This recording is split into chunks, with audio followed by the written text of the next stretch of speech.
For today's video guys, double purpose yung gagawin ko. Isang chicharon at saka gagawa ako ng homemade na mantika. So, bumili ako sa palengke ng taba ng baboy, isang tumpok, 50 pesos yon. Tapos hinugasan ko maigi yung taba ng baboy. Pagkatapos ko sang hugasan, nilagyan ko siya ng kaunting asin. Tapos nagpainit na ako ng kawali. Then, pinirito ko na yung taba ng baboy. Bahagya lamang yung apoy dito para hindi siya masunog. So, ayan guys, unti-unti nang lumalabas yung mantika ng baboy. So, ganyan na siya pag piniprito guys. Tapos, pag golden brown na siya, pwede mo na siyang hanguin.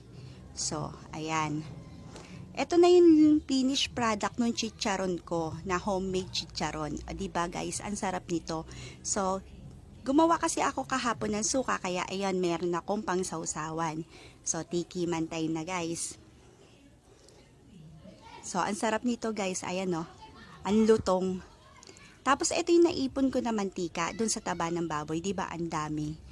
So, nakakuha ako ng 2 garapon na mantika. So, gawin nyo na rin to guys. Thank you for watching. Follow for more.